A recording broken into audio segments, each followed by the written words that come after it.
mula kay Melvs TV mga kapatid. Ito, basahin lang natin yung title mga tol. Commodore, pinagbantaan ng China kahit magkagera pa hindi isusuko ang West Philippine Sea. Iyak ang China mga tol, di ba? Kung ito, ewan ko mamaya papanoorin natin kung sinabi to ni Commodore mga tol. Pero kung ito ang paninindigan natin mga tol, talagang okay na okay yan mga kapatid. Dahil bilang isang Pilipino at bilang isang mamamayan ng Pilipinas, hindi ka dapat talaga susuko at hindi mo dapat talaga isuko ang iyong nasasakupan ng iyong soberanya mga tol. Diba nandoon nga sa awit natin, sa pambansang awit, ano yung pinakadulo nun? Diba? Yun yung dapat na isabuhay, yun dapat panindigan ng bawat Pilipino. Hindi yung tipong kapalit, release lang ng tren, nangihinayang kayo. Diba may mga ganong politiko, may mga ganong ilang tao, ilang Pilipino. Yung sayang, sinayang yung ginalit nyo yung China, o di sana may release na tayo ng trend dyan, diba?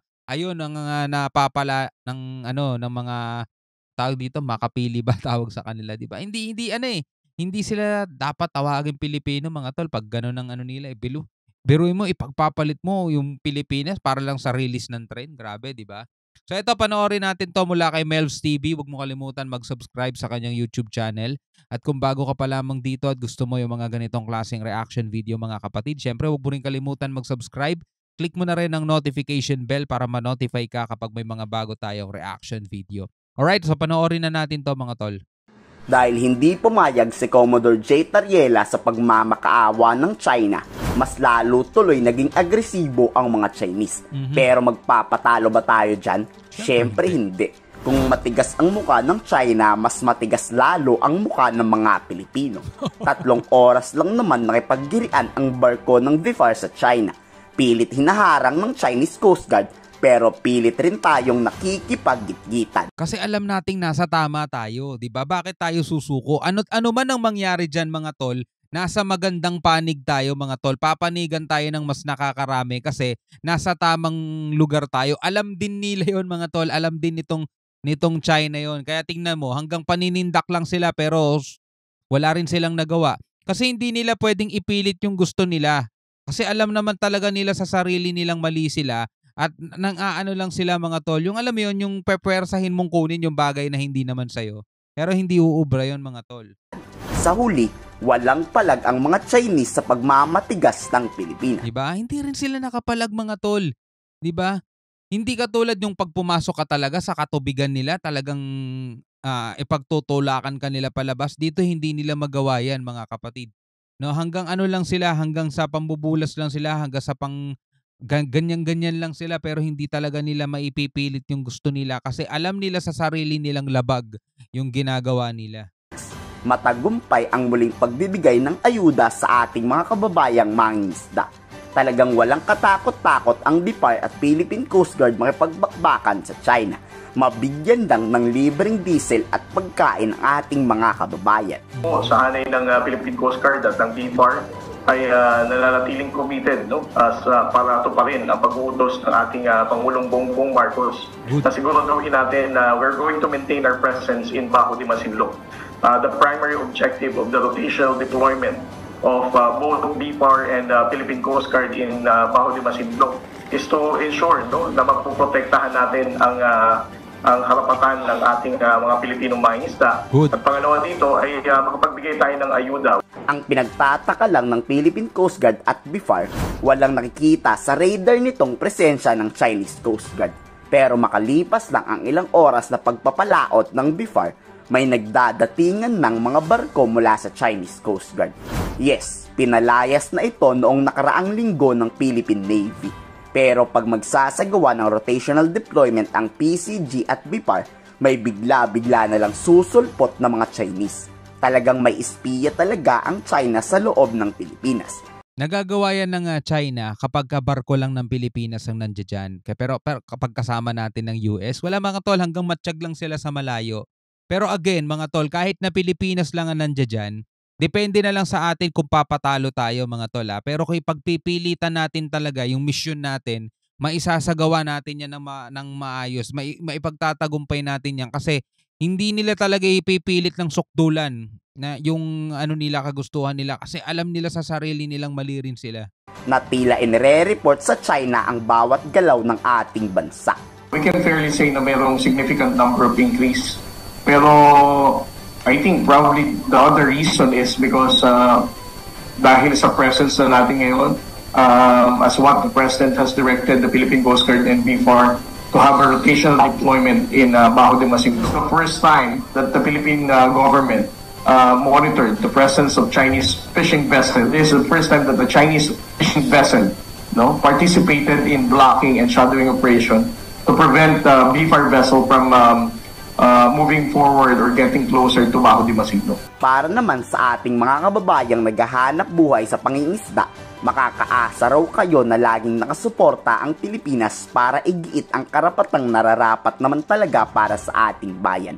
Approve yan mga tol. Yan ang dapat nating pinapalakpakan at sinusuportahan mga tol. Pero tignan nyo yung mga pro-China mga kapatid. Kung makakapanood lang kayo, talaga maiinis din kayo kasi mga Pilipino yung mga yun o nagpapanggap lang na Pinoy. Sa bagay, halata naman sa mata nila pero ang nakakainis mga tol, yung iba mukhang Pilipino talaga apelyido nila Pilipino rin mga tol pero dahil nga talagang hindi nila gusto yung gobyerno natin, isa yan sa dahilan mga tol binibenta na lang nila yung sarili nila, puri nila. Hindi ko sinasabing bayad sila, pero alam mo yon, isinusuko na lang nila yung pagka-Pilipino nila para lang kontrahin yung presidente ngayon mga tol pro-China sila Tama yung ginagawa ng BFAR mga tol para yung makatulong sa ating mga mangingisdang Pilipino, hindi para pumunta dyan at talagang para mag-provoke ng gulo sa China. Unang-una, bakit tayo magpo-provoke ng gulo sa China? Nasa loob naman tayo ng exclusive economic zone natin. Diba sinusuportahan at tinutulungan lang naman yung mga kapwa nating Pilipino na mangingisda na nang humihina ang huli. Diba? Humihina yung kabuhayan nila dahil nga rito sa mga Chinese na nandiritong inaring ganap na yung Scarborough, hinarangan, nilagyan ng floating barrier. Ayaw papasukin yung mga mangingisda dun sa mismong lagoon, dun ang pinakamaraming isda, di ba? Grabe, di ba? Bakas nga sa mukha ng ating mga kababayang mangingisda ang tuwa at may nakaalalay na naman sa kanila tuwing sila ay mangingisda. Sobrang mahal ngayon ng diesel, malaking bagay na itong binigay nyo sa amin. Hindi ba kayo sila natatakot na may mga Chinese Coast Guard at sa mga militia na Chinese sa paligid? Hindi naman sir. Hindi naman kami ginaan nila. Ano po kami, nagpapasalamat kami kasi po yung ito pong lugar na to hindi po napapabayaan ng BFAR ng ano po natin, ng lugar po natin na hindi po mag-ari yung China. Kaya po nagpapasalamat kami na kahit kami lang po yung mangingisda dito na pupunta po yung BFAR dito, nagpapalakas loob sa amin na makapangisda pa po kami dito. Yung tulong po yun sir, yung pagpunta nila dito kasi po nakakapagbigay sila sa amin ng kahit paano konting tulong po na pangkangailangan sa bangka po. Bago yun sir, para yung karapatan natin sir dito sir, para mag-isa ka talaga sa akin. Diesel sir, pamahal po ng pamahal. Tapos sa layo po ng tinatakbo namin sir, marami po kaming nauubos na diesel sir bago po makarating dito sa Scarborough. Malaking tulong para sa aming mangingisda. Kung sana mas madalas para mas malaki natin tipid. Hindi naman daw sila pinapaalis ng China kasi nga nasa labas lang sila ng Scarborough diba? Pero kapag lumapit sila dyan sa Bahura mismo at saka lumapit sila dun mismo sa lagoon, alam na natin may harang na dun hindi na sila makapasok Pero pag ipinagpipilitan pa rin nila, hahabulin sila ng mga rubber boat mga tol. Ganun ang nangyayari sa kanila, no? So bilang tugon dyan ng ating gobyerno ng BFAR mga kapatid, tinutulungan na sila no para man lang kahit paano makamenos sa gagastusin nila kasi lugi Kung sila sasagot ng diesel nila mga tolo, kung hindi sila tutulungan, halos wala na nga silang kinikita dahil konti lang ang huli nila mga tol di ba?